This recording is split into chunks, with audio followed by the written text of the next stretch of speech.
Class 12th. From today we are starting the chapter 1 of your physics known as electric charges and field. इस lesson की शुरुआत कर रहे हैं। आज हमारा पहला वीडियो इस लेसन के ऊपर। आप इस चैनल पर अभी भी नए हो तो इसको सब्सक्राइब कर लेना, जिससे आने वाले सारे वीडियोस आपको मिलते हैं। चलिए, जैसा कि नेम है इलेक्ट्रिक चार्जेस एंड फील्ड, सबसे पहले हम इस लेसन में समझेंगे कि इलेक्ट्रिक चार्जेस क्या होता है।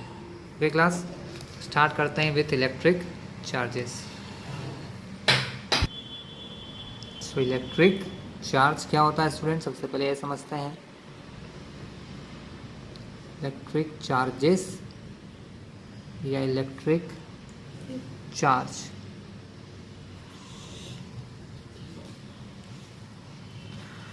सो student electric charge is the fundamental और intrinsic property of any matter.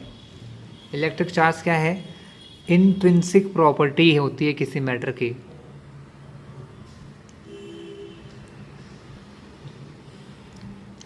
Intrinsic property होती है, या इसको फंडामेंटल प्रॉपर्टी भी कह सकते हैं। किसकी? इंट्रिंसिक प्रॉपर्टी ऑफ मेटल या फंडामेंटल प्रॉपर्टी ऑफ मेटल होती है। इंट्रिंसिक और फंडामेंटल का मतलब है ये किसी और प्रॉपर्टी पर डिपेंड नहीं करती है। जैसे फंडामेंटल प्रॉपर्टीज हमने क्या क्या पढ़ रखी हैं, जैसे कि मास। मास इंट्रिंसिक है, मतलब वो किसी और चीज़ पर डिपेंड नहीं कर रहा है ना। टाइम हमने लास्ट ईयर 11th क्लास में पढ़ते हैं फंडामेंटल डिराइव्ड क्वांटिटीज़, उसमें देखते हैं कि मास कैसी क्वांटिटी है, फंडामेंटल। टाइम कैसी क्वांटिटी है, फंडामेंटल। उसी प्रकार इलेक्ट्रिक चार्ज की भी क्या है, किसी भी मैटर की इंट्रिंसिक प्रॉपर्टी या फंडामेंटल प्रॉपर्टी होती है इलेक्ट्रिक चार्ज। ठीक है, हर एक चीज़ में चार्ज हो ये ज़रूर मतलब होता है। हर एक एटम के अंदर इलेक्ट्रॉन प्रोटॉन्स होते हैं, ये हम लोग क्लास 11 में पढ़ के आए हैं, और वही हमारे पॉजिटिव और नेगेटिव चार्जेस होते हैं। ठीक है, कोई नई चीज़ नहीं है। चार्जेस 2 टाइप के होते हैं, है ना, पॉजिटिव चार्ज और नेगेटिव। पॉजिटिव चार्ज कहाँ होता है स्टूडेंट? पॉजिटिव चार्ज किसी भी एटम के न्यूक्लियस में प्रोटॉन के पास होता है। किसके पास होता है? प्रोटॉन्स के पास होता है। और नेगेटिव चार्ज किसके पास होता है? नेगेटिव चार्ज हमारे इलेक्ट्रॉन्स के पास होता है ना। तो प्रोटॉन्स और इलेक्ट्रॉन्स, इन्हीं के जो चार्जेस होते हैं वहीं से बनता है पॉजिटिव चार्ज और नेगेटिव चार्ज। लेकिन हम इनकी बात नहीं करेंगे, हम यहाँ पर सिर्फ बात करेंगे कि चार्जेस कितने टाइप के होते हैं। Charges are of 2 kind. Charges 2 type के होते हैं, positive charge and negative charges. लेकिन वो डिपेंड्स किस पे करते हैं? वो डिपेंड इन्हीं चीज़ों पे डिपेंड करते हैं कि पॉजिटिव चार्ज और नेगेटिव चार्ज प्रोटॉन इलेक्ट्रॉन के चार्जेस पर ही डिपेंड करते हैं। अब प्रोटॉन और इलेक्ट्रॉन में मास भी होता है स्टूडेंट। ठीक है, तो इससे क्या समझ में आता है कि एवरी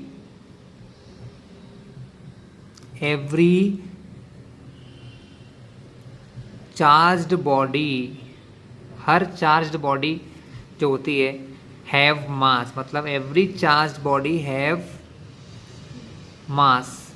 लेकिन every massive body having charge, ये ज़रूरी नहीं है। लेकिन हर मास वाली बॉडी के पास चार्ज हो ये ज़रूरी नहीं होता है। ऐसा क्यों? क्योंकि चार्जेस एटम्स, अब नॉर्मल सी बात करूँ, एक एटम जो होता है, एटम के अंदर जितने इलेक्ट्रॉन्स होते हैं, जैसे 2 इलेक्ट्रॉन हैं और 2 ही प्रोटॉन है, तो उसके ऊपर नेट चार्ज कितना होगा? उसके ऊपर नेट चार्ज तो 0 हो गया, क्योंकि इलेक्ट्रॉन का चार्ज प्रोटॉन के चार्ज से 0 हो गया। लेकिन उसके अंदर मास तो होगा, मतलब मास है तो चार्ज है। ठीक है ना, मास है तो चार्ज हो भी सकता है और नहीं भी। लेकिन ऐसा नहीं है कि चार्ज है तो मास भी हो, मतलब चार्ज है तो मास तो होना ही है। मास तो कंपलसरी है, मास के बिना चार्ज की कोई वैल्यू नहीं है। लेकिन जरूरी नहीं कि हर बॉडी जिसका मास हो उसके पास चार्ज हो। चार्ज होता है बट वो बैलेंस्ड होता है स्टूडेंट। चार्ज होता है बट वो कैसा होता है? बैलेंस। जब एक इलेक्ट्रॉन का चार्ज प्रोटॉन के चार्ज से कैंसिल हो जाता है तो हम नेट चार्ज देखते हैं। हम जो बात कर रहे हैं कि पॉजिटिव चार्ज और नेगेटिव चार्ज का मतलब हम नेट चार्ज की बात कर रहे हैं। किसकी बात करते हैं? Net charge. ठीक है, हर बॉडी में चार्ज होता है, क्योंकि हर बॉडी किसी न किसी एटम से मिलकर बनती है। एटम्स के अंदर इलेक्ट्रॉन प्रोटॉन रहते हैं, तो उनके अंदर चार्जेस तो होंगे, लेकिन हम उन चार्जेस को नहीं गिनते। हम गिनते हैं नेट चार्ज कितना होता है। हर एटम तो कैसा होता है? एटम तो न्यूट्रल होता है, एटम के अंदर चार्जेस नहीं होते हैं। ठीक है, लास्ट ईयर क्लास 11th की केमिस्ट्री में आप पढ़ते हैं इलेक्ट्रॉन्स का ट्रांसफर होता है। तो जब इलेक्ट्रॉन्स ट्रांसफर होते हैं तो उससे पॉजिटिव और नेगेटिव चार्ज बनता है। क्या बनता है स्टूडेंट? उससे पॉजिटिव नेगेटिव चार्ज बनता है। तो हम नेट चार्ज से देखते हैं कि नेट चार्ज पॉजिटिव है या नेगेटिव है या कितना है। ठीक है, जैसे कि अगर सिंपल सी बात है, आपने देखा होगा लास्ट ईयर सोडियम का एक एटम होता है। तो स्टूडेंट एन एटम के पास क्या होते हैं? इलेक्ट्रॉन भी 11 होते हैं और प्रोटॉन भी 11 होते हैं। इलेक्ट्रॉन यानी माइनस के चार्ज, प्रोटॉन यानी प्लस के चार्ज। तो जब एक दूसरे के चार्ज कैंसिल हो जाते हैं तो इसका एटम कैसा होता है? जीरो चार्ज, मतलब सोडियम का एटम पे कोई चार्ज नहीं होता है। लेकिन हमने देख रखा है लास्ट ईयर की केमिस्ट्री के कि इलेक्ट्रॉन ट्रांसफ़र हो सकते हैं। तो ये एक इलेक्ट्रॉन अगर ये सोडियम अपने किसी को दे देता है तब वो सोडियम का आयन बन जाता है और वो एक चार्ज्ड बॉडी होती है। क्या होती है? इसको चार्ज्ड एटम कह सकते हैं। क्या कह सकते हैं? Charged atom. तब इसके ऊपर क्या होता है? 10 इलेक्ट्रॉन और 11 प्रोटॉन। अब इलेक्ट्रॉन कम प्रोटॉन ज़्यादा, एक प्रोटॉन ज़्यादा है, इसलिए इस पर 1+ चार्ज आ गया है। ऐसा इस प्रकार से पॉजिटिव चार्ज बनते हैं और जो बॉडी इलेक्ट्रॉन लेती है वो नेगेटिव चार्ज बन जाती है। इन चीज़ों को अब ज़्यादा डिटेल में नहीं जाएंगे। अब हम फिजिक्स के लेवल पे आते हैं जहाँ पर हम पॉजिटिव और नेगेटिव चार्जेस को देखेंगे। सो स्टूडेंट, कैसे पता चला अपने को कि भाई चार्जेस होते हैं नहीं होते हैं, किस प्रकार? तो ये सब चीज़ें देखिए क्या होता है। अगर आप एक सिल्क रॉड लेते हैं स्टूडेंट, क्या लेते हैं? एक सिल्क की रॉड को, सॉरी सिल्क रॉड नहीं, ग्लास रॉड। एक ग्लास रॉड को हम सिल्क क्लॉथ से रब करें, ग्लास की रॉड को सिल्क के कपड़े से रब करते हैं तो ग्लास के पास जो इलेक्ट्रॉन्स होते हैं ना वो ट्रांसफ़र होके सिल्क के क्लॉथ पे चले जाते हैं। कहाँ चले जाते हैं? क्लॉथ पे। जिससे ग्लास की रॉड कैसी हो जाती है? Glass rod become positive charge. Glass की रॉड कैसी हो जाती है स्टूडेंट? ग्लास की रॉड जो होती है वो होती है पॉजिटिव चार्ज। उसी टाइप से सिल्क का क्लॉथ इलेक्ट्रॉन ले लेता है तो वो हो जाता है नेगेटिव चार्ज। Negative charge. तो ये नेगेटिव चार्ज बॉडी हो जाती है और ये हो जाती है positive charge body. So class, but ये जो डिस्कवरीज हैं पॉजिटिव चार्ज नेगेटिव चार्ज, ये डिस्कवरीज लास्ट 150 ईयर्स की है। लेकिन ये ग्लास रॉड और सिल्क का जो एग्जांपल है बहुत बहुत साल पुराना है। मतलब पहले ये नहीं पता था किसी को कि किस पर पॉजिटिव चार्ज आता, किस पर नेगेटिव। तब क्या होता था? ये देखा जाता था कि ग्लास की रॉड को अगर सिल्क के कपड़े के साथ रब करते थे तो इनके ऊपर चार्जेस आ जाते थे। और ये क्या करते थे कि मान लो कोई ग्लास की रॉड है, अगर उसके पास कुछ कागज़ के छोटे छोटे टुकड़े ऐसे रख दिए जाएं तो वो उसको अपनी ओर अट्रैक्ट करता था। क्या करते थे? उसको अपनी ओर ये अट्रैक्ट करते थे। ठीक है, तो अब हम ये देखते हैं कि ग्लास रॉड को जब सिल्क क्लॉथ के साथ रब किया जाता है तो इनके अंदर एक प्रॉपर्टी आ जाती है छोटी छोटी चीज़ों को अपनी ओर अट्रैक्ट करने के। ठीक है, छोटी छोटी चीज़ों को अपनी ओर अट्रैक्ट करने की प्रॉपर्टी आ जाती है ना। और वो प्रॉपर्टी क्या होती है? उसी को हम इलेक्ट्रिक चार्ज का नाम देते हैं कि चार्ज मतलब जो किसी चीज़ को अपनी ओर अट्रैक्ट कर सके, है ना। तो अब हम ये देखेंगे कि एक पॉजिटिव चार्ज और नेगेटिव चार्ज का आपस में क्या बिहेवियर है। बाकी के साथ ये क्या करते हैं ये हमको जानने की ज़रूरत नहीं है। तो पॉजिटिव चार्ज और नेगेटिव चार्ज एक दूसरे पर फोर्स लगाते हैं स्टूडेंट। पॉजिटिव चार्ज को जब पॉजिटिव चार्ज के पास आप लेके आते हैं तो एक पॉजिटिव चार्ज की बॉडी, जैसे सपोज अगर मैं 2 ग्लास रॉड लूँ, उन दोनों ग्लास रॉड को सिल्क के क्लॉथ के साथ रब करें, ठीक है ना। सिल्क के क्लॉथ के साथ रब करते हैं तो क्या करती हैं वो एक दूसरे को के ऊपर चार्जेस देती हैं। एक के ये भी पॉजिटिव चार्ज होगी और एक और ग्लास रॉड है वो भी पॉजिटिव, और दोनों ग्लास रॉड्स को हम एक दूसरे के नियर लेके आएंगे, एक दूसरे के पास लेके आएँ तो ये दोनों ग्लास रॉड एक दूसरे को दूर धकाती हैं, मतलब रिपल करती हैं। क्या करती हैं? ये एक दूसरे को रिपल करती हैं, दूर धकाती हैं। ठीक है, तो क्या समझ में आता है कि सिमिलर चार्जेस एक दूसरे को दूर धकाते हैं, भले वो पॉजिटिव हो चाहे नेगेटिव हो। इसी प्रकार से एक और होती है इबोनाइट रॉड। इबोनाइट रॉड को जब हम वूल क्लॉथ के साथ रब करते हैं, इबोनॉइड रॉड को वूल क्लॉथ के साथ रब करते हैं तो इबोनॉइड रॉड जो होती है वो माइनस की चार्ज हो जाती है और वूल का क्लॉथ जो है वो पॉजिटिव चार्ज हो जाता है। अब अगर मैं दो इबोनॉइड रॉड्स को जो दोनों ही माइनस के चार्ज है उन दोनों को भी एक दूसरे के पास पास लाएं तो वो क्या करती हैं, वो दोनों ही एक दूसरे को रिपल करती हैं। मतलब जब एक जैसे चार्जेस पास पास आते हैं तो वो एक दूसरे को रिपल करते हैं, एक दूसरे को दूर धकाते हैं। तो इससे क्या निकलता है, इससे ये डिसीजन निकलता है कि सिमिलर चार्जेस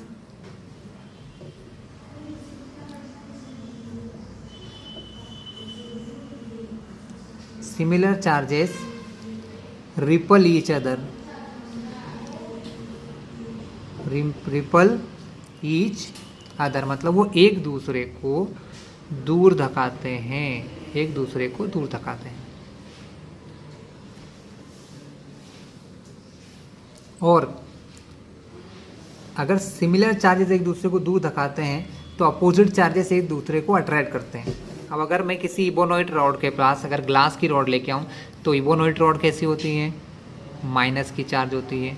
ग्लास की रॉड कैसी होती है स्टूडेंट, प्लस की चार्ज होती है। तो अब इबोनॉइड रॉड के पास ग्लास की रॉड लेके आए तो वो एक अपोजिट चार्जेस हैं, एक दूसरे को अट्रैक्ट करेंगे, एक दूसरे के पास जाएंगे। तो similar charges repel each other and opposite charges या डिफरेंट चार्जेस कह लो या अपोजिट चार्जेस कह लो, opposite charges attract each other, एक दूसरे को अट्रैक्ट करते हैं। अपोजिट चार्जेस एक दूसरे को अट्रैक्ट करते हैं और सिमिलर चार्जेस एक दूसरे को रिपल करते हैं। ये चीज़ हमको ध्यान रखना है क्लास, ठीक है। और यही हमको इस लेसन में काम भी आएंगी, है ना। दो चार्जेस एक दूसरे पर फोर्स लगाते हैं, फोर्स लगाते हैं मतलब एक दूसरे को रिपल करते हैं, अपोजिट फोर्स लगाते हैं। और जब अपोजिट चार्जेस एक दूसरे के नियर में आते हैं तो एक दूसरे को अपने पास बुलाते हैं, अट्रैक्ट करते हैं। क्लियर है क्लास, चलिए आगे चलते हैं। सो स्टूडेंट्स हम देखेंगे some basic properties of charges, charges की प्रॉपर्टीज।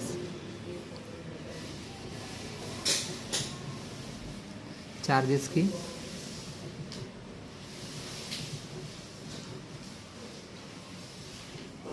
प्रॉपर्टीज। स्टूडेंट्स सबसे पहले ये समझिए कि पॉजिटिव नेगेटिव चार्ज जब आते हैं तो किस हिसाब से इनको कैलकुलेट करते हैं, है ना। चार्ज जो होता है वो सिर्फ ड्यू टू इलेक्ट्रॉन होता है। इलेक्ट्रॉन के ऊपर जो चार्ज होता है वो होता है 1.602 इंटू 10⁻⁻19 और चार्ज की यूनिट होती है कूलम। ठीक क्लास, ये चार्ज की यूनिट को हमने लिख लिया कूलम।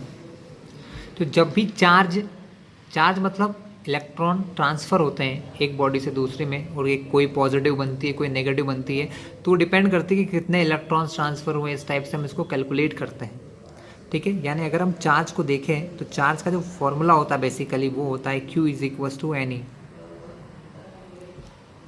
ई मतलब ये वैल्यू इलेक्ट्रॉन के ऊपर जो चार्ज होता है, और N यहाँ पर कि कितने इलेक्ट्रॉन गेन किए हैं या लूज़ किए हैं। अगर गेन किए हैं तो माइनस का चार्ज, लूज़ किए हैं तो प्लस का चार्ज आता है। इस फॉर्मूले के अकॉर्डिंग हम फाइंड कर सकते हैं चार्जेस की वैल्यूज़। ये इसकी सबसे पहली और बेसिक प्रॉपर्टी है। इस पे रिलेटेड एक क्वेश्चन आता है हम लोगों को कि क्वेश्चन ऐसा होता है, how many electrons does 1 coulomb have. मतलब एक कूलम चार्ज जो होता है ना उसके अंदर कितने इलेक्ट्रॉन्स होते हैं हमको ये बताना है। 1 कूलम चार्ज में कितने इलेक्ट्रॉन्स होते हैं हमको ये फाइंड करना है। एक इलेक्ट्रॉन पे इतना चार्ज होता है तो कितने सारे इलेक्ट्रॉन हम एक साथ ट्रांसफ़र करेंगे तब हमारी बॉडी कहलाएगी 1 कूलम चार्ज की, है ना। जैसे हम लिखते हैं कि भाई कोई पॉजिटिव चार्ज है किसी बॉडी पर 1 कूलम, किसी बॉडी पर नेगेटिव चार्ज है 1 कूलम, तो कितने इलेक्ट्रॉन्स को ट्रांसफ़र करने पर या गेन करने पर हम ये चार्ज फाइंड कर सकते हैं। तो स्टूडेंट देखिए यहाँ पर सिंपल सा फॉर्मूला है, चार्ज Q = NE मतलब नंबर ऑफ इलेक्ट्रॉन, ठीक है। और इलेक्ट्रॉन के ऊपर चार्ज, हमको पता है कि हमको टोटल चार्ज कितना चाहिए, हमको चाहिए कि 1 कूलम का मेरे पास चार्ज है, टोटल चार्ज है 1 कूलम। और यहाँ मुझे पता लगाना है कि कितने इलेक्ट्रॉन्स ऐसे होंगे, और ई जो है, ई की वैल्यू होती है 1.602 को अपन 1.6 ही मान लेते हैं, इंटू 10⁻⁻19 कूलम। इधर भी 1 कूलम चार्ज है, यहाँ भी कूलम है, तो कूलम से कूलम कैंसिल हो जाएगा। तो अगर आपको n की वैल्यू फाइंड करना है, n मतलब आपको पता लगाना है कि कितने इलेक्ट्रॉन ट्रांसफ़र होने पर या कितने इलेक्ट्रॉन लेने पर आपकी बॉडी के पास 1 कूलम का चार्ज आएगा। तो स्टूडेंट ये n फाइंड करने के लिए यहाँ पर 1 है और ये वैल्यू यहाँ से अपॉन में जाती है 1.6 इंटू 10⁻⁻19। यहाँ से पता लगते हैं कि कितने इलेक्ट्रॉन को ट्रांसफ़र करोगे तो 1 कूलम चार्ज आ जाएगा। तो n फाइंड करने के लिए 1 को 1.6 से डिवाइड करते हैं, 1 को अगर 1.6 से डिवाइड करते हैं तो आंसर आता है 0.625, और 10⁻19 अगर ऊपर जाता है तो प्लस माइनस से प्लस 19 बन जाता है। पॉइंट अभी यहाँ है, अगर हम पॉइंट को राइट में एक प्लेस शिफ्ट करते हैं तो ये बन जाता है 6.25 इंटू 10⁻18। जब इधर शिफ्ट करते हैं तो एक पावर कम हो जाती है और यही हो जाता है नंबर ऑफ इलेक्ट्रॉन। यानी अगर इतने सारे इलेक्ट्रॉन ट्रांसफ़र होते हैं किसी एक बॉडी से दूसरी बॉडी में, तब उसके ऊपर 1 कूलम का चार्ज आता है। अगर इलेक्ट्रॉन हम दे देते हैं तो प्लस का चार्ज आ जाएगा, अगर इलेक्ट्रॉन ले लेते हैं तो ये आ जाएगा माइनस का चार्ज। ठीक है स्टूडेंट्स, हमेशा चार्ज इलेक्ट्रॉन के चार्जेस के फॉर्म में ही लिया और दिया जाता है, ध्यान रखिएगा आप, इलेक्ट्रॉन्स के चार्ज के फॉर्म में ही लिया और दिया जाता है। इसको कहते हैं क्वांटाइजेशन ऑफ चार्ज, ये प्रॉपर्टी को कहते हैं क्वांटाइजेशन ऑफ चार्ज। मतलब चार्ज जो है क्वांटाइज्ड होता है, एक फिक्स वैल्यू होती है, चार्ज इस फॉर्म में ही मिलता है, 1 इलेक्ट्रॉन का चार्ज, 2 इलेक्ट्रॉन का चार्ज, 3 इलेक्ट्रॉन का चार्ज, 4 इलेक्ट्रॉन का चार्ज, ऐसे हम लोग फाइंड करते हैं। सेकेंड प्रॉपर्टी है चार्जेस ऐड हो जाते हैं। क्या हो जाते हैं स्टूडेंट? चार्जेस हमारे ऐड होते हैं। सिंपली अगर आप 1 कूलम चार्ज में 2 कूलम चार्ज प्लस करते हो तो आंसर आएगा 3 कूलम। और अगर 1 कूलम चार्ज, अगर कोई बॉडी है जिसके पास 1 कूलम का चार्ज है, अगर आप उसको -2 कूलम चार्ज दे दोगे, पहले उसके बाद 1 प्लस था, आपने उसको और दे दिया, मतलब चार्ज -2 कूलम दिया, तो अब फाइनल चार्ज कितना हो जाएगा? -1 कूलम। ठीक है, तो चार्जेस सिंपली प्लस और माइनस हो जाते हैं क्योंकि ये इलेक्ट्रॉन्स के लेन देन पर डिपेंड करते हैं। तो सिंपल है, चार्जेस प्लस हो सकते हैं, चार्जेस माइनस हो सकते हैं। ठीक है, ये रेशियो इनमें चलता है। पॉजिटिव पॉजिटिव प्लस होंगे, प्लस माइनस माइनस हो जाते हैं। और अगर सपोज किसी के पास -1 कूलम का चार्ज है, उसको आपने एक और -1 कूलम दे दिया तो -2 कूलम का चार्ज उसके पास हो जाएगा। ठीक है, चार्जेस जो होते हैं वो कंजर्व्ड होते हैं। कंजर्व्ड का मतलब चार्जेस कहीं जाते नहीं है, बस वो एक दूसरे से न्यूट्रल हो जाते हैं। जैसे कि हमने देखा कि एटम कैसा होता है, कोई भी एटम न्यूट्रल होता है, एटम के पास चार्ज नहीं होता है। क्यों? क्योंकि प्लस माइनस 0 हो जाते हैं। ठीक है, लेकिन चार्ज तो है, बस वो बैलेंस्ड है। जब हम इनको एक दूसरे को देते हैं तो किसी पर प्लस आ जाता है या किसी पर माइनस का चार्ज आ जाता है क्लास। ठीक है, आपकी बुक में इससे रिलेटेड एक एग्जाम्पल है, वो मैं आपको बता देता हूँ। और एग्जाम्पल क्या है जरा देखिए। If 10⁻9 electrons move out of a body to another body, जो हमने अभी देखा कि किसी बॉडी में से 10⁻9 इलेक्ट्रॉन निकल के चले जाते हैं दूसरी बॉडी में। कितने सेकेंड में? एवरी सेकेंड, हर सेकेंड इतने इलेक्ट्रॉन एक बॉडी से दूसरी बॉडी में जाते हैं। तो how much time is required to get a total charge of 1 coulomb? तो 1 कूलम चार्ज को जाने में कितना समय लगेगा, हमको ये पता लगाना है। ठीक है, हमको ये फाइंड करना है कि 1 सेकेंड में अगर इतना चार्ज जाता है तो 1 कूलम चार्ज को जाने में कितना टाइम लगेगा। स्टूडेंट, यहाँ पर जो हमने क्वेश्चन किया है काफ़ी काम आएगा। हमें यहाँ पर अब टाइम फाइंड करना है। क्या फाइंड करना है स्टूडेंट? टाइम फाइंड करना है। अभी हमने क्या देख लिया? हमने ये देख लिया, जो मैंने क्वेश्चन समझा, इससे आपको ये चीज़ तो समझ में आ गई होगी कि मैं कह सकता हूँ कि 1 कूलम चार्ज बराबर, हम क्या कह सकते हैं? 1 कूलम चार्ज बराबर 6.25 इंटू 10 की पावर 18 इलेक्ट्रॉन, यानी 1 कूलम चार्ज के अंदर कितने इलेक्ट्रॉन्स होते हैं?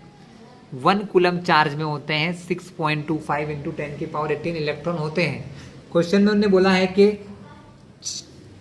10 to the power 9 electron moved every second, मतलब हर सेकेंड कितने इलेक्ट्रॉन ट्रांसफर हो रहे हैं? हर सेकेंड इलेक्ट्रॉन ट्रांसफर हो रहे हैं। एग्जांपल है ये 1.2,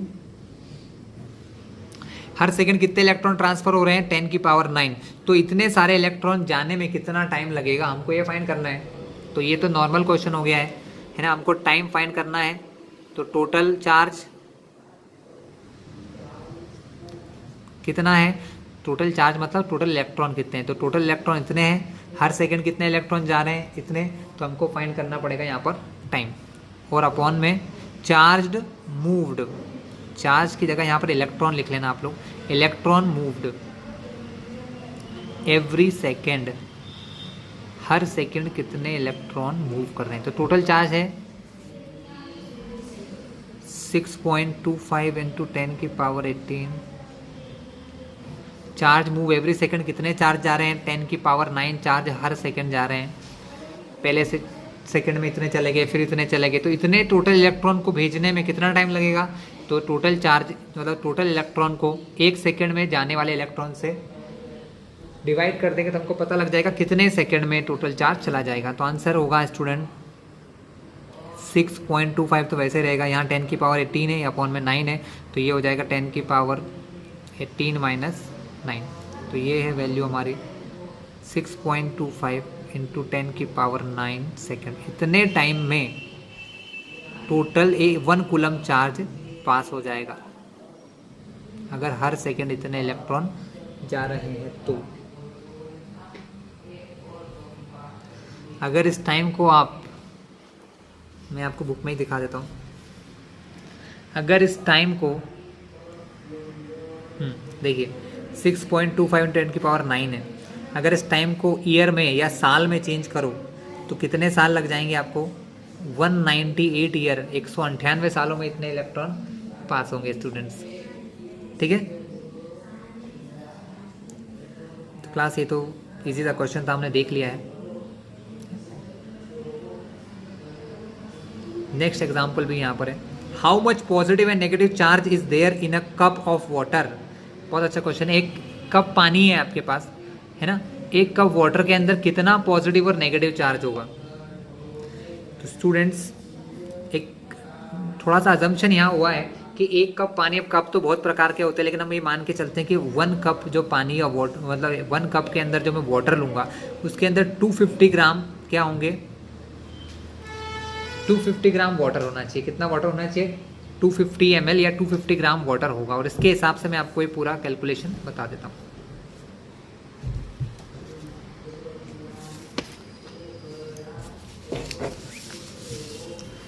so student, water in a cup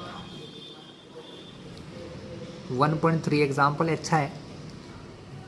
water in cup कितना मान लिया हमने मान लिया कि 250 ग्राम होता होगा, 250 ग्राम।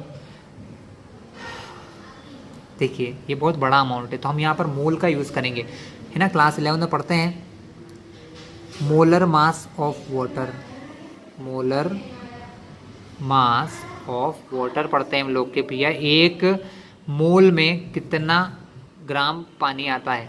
तो एक मोल में वाटर का मास होता है 18 ग्राम। क्यों होता है समझ लीजिए। वाटर का फॉर्मूला होता है H2O। जब हम कोई भी चीज़ का मोल निकालते हैं तब उसके मास को मोलर मास कहते हैं। मोलर मास का मतलब एक मोल वाटर का मास। क्या होता है मोलर मास का मतलब? एक मोल वाटर का मास, यानी एक मोल वाटर में कितना मास होता है। तो एक मोल वाटर में हाइड्रोजन के मास को हम 1 मानते हैं, मतलब होता ही 1 है, 1 2 जा 2। ऑक्सीजन का मास 16 होता है, दोनों को मिला दे तो 18 ग्राम वाटर का मास होता है। ठीक है, तो हमको अब यहाँ से फाइंड करना होंगे नंबर ऑफ मोल के वाटर के कितने मोल होंगे 250 ग्राम में।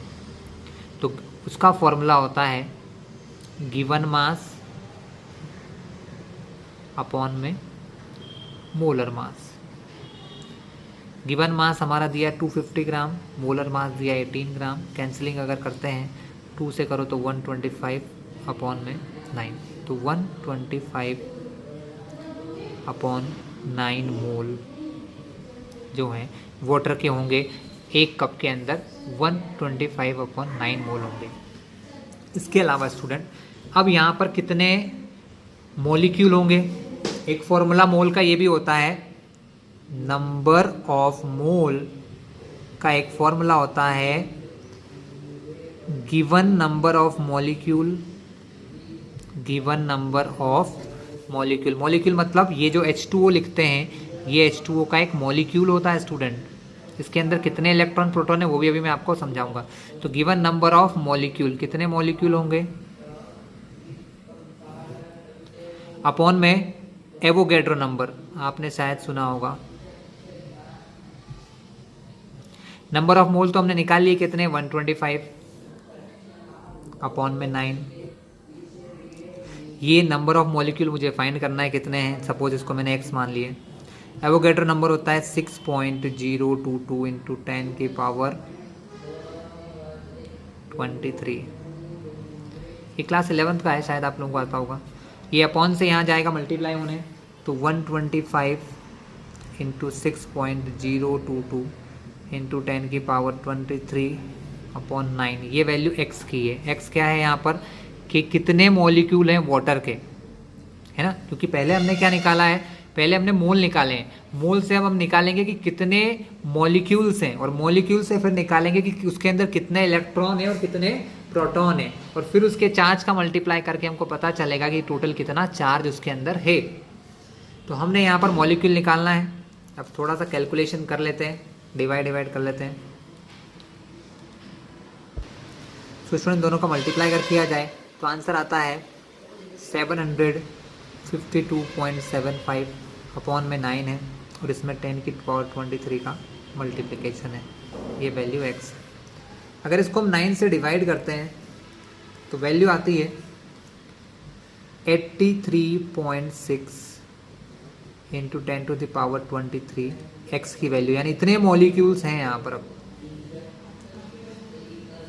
चलिए इसके बाद का काम, इसके बाद हमको पता लगाना है कि एक H2O के अंदर कितने प्रोटॉन होते हैं और कितने इलेक्ट्रॉन होते हैं, क्योंकि चार्जेस जो हैं वो तो इन दोनों की वजह से होते हैं, प्रोटॉन और इलेक्ट्रॉन की वजह से। तो स्टूडेंट्स नंबर ऑफ प्रोटॉन, क्यों? क्योंकि प्रोटॉन होता है प्लस का चार्ज। इन H2O जितना हमने इसका मास निकाला था 18, उतने ही प्रोटॉन होते हैं स्टूडेंट, है ना, क्योंकि एटॉमिक, एक बार फिर से देख लेते हैं, सॉरी, हाइड्रोजन का एटॉमिक नंबर 1 होता है तो एक प्रोटॉन होगा, और हाइड्रोजन यहाँ पर 2 है तो कितना हो गया 2। ऑक्सीजन का एटॉमिक नंबर 8 होता है तो उसके अंदर 8 प्रोटॉन होंगे, तो 8 और 2 10 प्रोटॉन होते हैं एक मॉलिक्यूल में। एक मॉलिक्यूल में कितने प्रोटॉन होते हैं स्टूडेंट? 10। ऐसे कितने मॉलिक्यूल है हमारे पास? 83.6 इंटू 10 की पावर 23 प्रोटॉन हो गए हमारे पास, यानी हमारे पास टोटल प्रोटॉन्स की नंबर क्या हो गया? टोटल प्रोटॉन कितने हो गए? टोटल प्रोटॉन हो गए इतने सारे। तो इतने प्रोटॉन, अब एक प्रोटॉन पे कितना चार्ज होता है? एक प्रोटॉन पर चार्ज होता है, इनका मल्टीप्लाई करके फिर करते हैं, 83.6 इंटू 10 की पावर 23। ये एक पावर और आ जाएगी क्योंकि ये प्लस की है, और मल्टीप्लाई में पावर जुड़ जाती है, तो 10 की पावर 24 इंटू एक प्रोटॉन। ये तो टोटल प्रोटॉन निकल गए। अब टोटल चार्ज कितना हो जाएगा? तो टोटल चार्ज कैसे निकालेंगे कि एक प्रोटॉन पर चार्ज होता है 1.6 इंटू 10 की पावर -19 कूलम। तो टोटल चार्ज कितना होगा? आप सिर्फ मल्टीप्लाई करना है। हम पहले इन दोनों का मल्टीप्लाई करेंगे, और ये तो पावर है, 24 में से 19 पावर माइनस होंगी क्योंकि ये प्लस का है और ये माइनस का है, तो पावर आ जाएगी 10 की पावर 5। इन दोनों का मल्टीप्लाई कर लेते हैं, तो स्टूडेंट इसकी वैल्यू आ रही है कुछ 133.76। इन दो पॉइंट्स को अगर मैं राइट में ले जाऊं तो पावर और 2 प्लस हो जाएगी, क्योंकि मैंने बता चुका हूं बहुत बार पहले भी। तो 1.3376 इंटू 10 की पावर 2 और प्लस होगी तो ये 7 हो जाएगा। इतने कूलम चार्ज किस पर होगा? पॉजिटिव चार्ज होगा ये। और जितना पॉजिटिव चार्ज होगा उतना ही नेगेटिव चार्ज होगा, क्योंकि एक मॉलिक्यूल के अंदर जितने प्रोटॉन होते हैं उतने ही इलेक्ट्रॉन होते हैं स्टूडेंट्स। ठीक है, बुक में इसकी वैल्यू जो हमने सॉल्व किया उसमें आंसर आ रहा है 1.34। क्यों? क्योंकि ये क्या होता है, अगर हम इस नंबर को क्या करें, सिग्निफाई करें, तो ये 5 से बड़ा है तो ये वैल्यू एक बढ़ जाती है तो 3 से 4 बन जाता है। तो आंसर हमारा करेक्ट है ना। बुक में दिया है 1.34 × 10⁻7 कूलम, और यही टोटल चार्ज होगा। लेकिन टोटल चार्ज तो 0 होगा, क्योंकि जितना प्लस का चार्ज है उतना ही चार्ज किसका होता है स्टूडेंट, उतना ही चार्ज माइनस का होता है, तो वो एक दूसरे से 0 हो जाते हैं। बट एक्चुअल में देखा जाए तो इतना चार्ज पॉजिटिव और इतना ही नेगेटिव चार्ज उसमें होता है। सो क्लास ये था हमारा फर्स्ट पार्ट, जिसके अंदर हमने क्या देखा है, चार्जेस के बारे में नॉर्मल डिस्कशन देख लिया है। नेक्स्ट पार्ट से हम लोग कूलम्स लॉ और आगे की इलेक्ट्रिक फील्ड ये सब समझेंगे।